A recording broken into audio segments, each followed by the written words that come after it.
Hi, my name is Michaela Potter, and I'm going to be discussing the attitudes and opinions of capital punishment.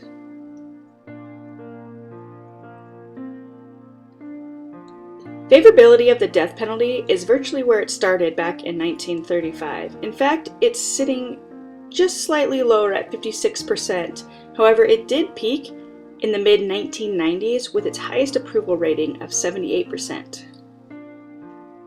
The majority of conservatives have remained steadfast in their approval of the death penalty, with their approval rating just slipping 10% in recent years. The majority in the shift of approval rating has come from liberals. Their approval has dropped from 71% in 1995 to 40% in 2015. Some arguments for capital punishment are that it gives closure, cost being a big one. People believe that it's cheaper to execute someone than a life sentence, an eye for an eye. The death penalty is a deterrent, and a jail sentence could give them the opportunity to escape or be paroled, allowing them to harm again.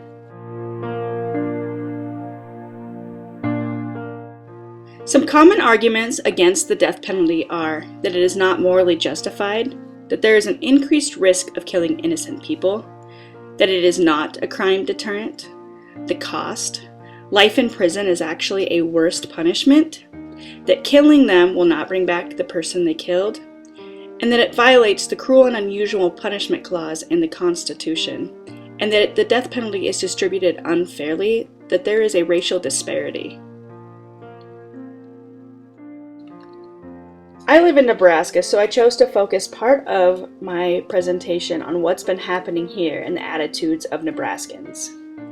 The death penalty was just on our November ballot after legislators in 2015 chose to pass LB 268, which banned the death penalty here. That did not go over well, so voters gathered enough signatures to get the issue placed on the ballot. The repeal of LB 268 passed 61% to 38%, which reinstates the death penalty in Nebraska. The margin in which this repeal passed falls in line with the national favorability opposition polling data on the death penalty. What I have found is that most claims of people in favor of the death penalty were just misconceptions, and that people opposed the death penalty actually had claims that could be supported by empirical data. Let's start with the risk of killing innocent people. According to deathpenaltyinfo.org, 13 innocent people have been executed and 156 have been freed from death row. Possibly more innocent people have been executed, but getting cases analyzed of dead defendants is difficult. So let's focus on the cost in Nebraska.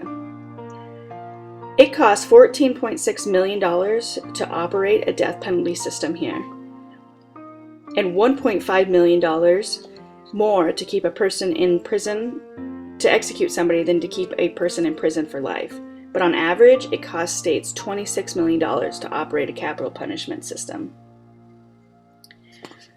So let's look at between 1973 and 2014. In those 41 years, 1,842 homicides occurred, and the death penalty was sought 119 times and obtained 33. And of the 33, only 3 people have been executed. Twice that amount have died on death row. 13 people had their sentences reduced. 10 people are still exhausting their appeals process. And 1 person has had their sentence vacated. So is it really worth it?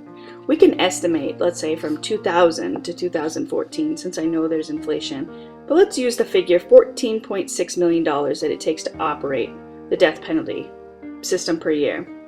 We come up with a figure of $204.4 million in that 14 years, spent maintaining a system in which in that time frame, no one in the state of Nebraska had actually been executed. The last person to be executed here was in 1997. The next common argument is that it is a crime deterrent, that the death penalty deters people from committing homicides, when in reality, data does not support that. homicide rates are actually lower in states that do not have the death penalty. In 2015, states without the death penalty saw a 25% decrease in the homicide rates than states with the death penalty.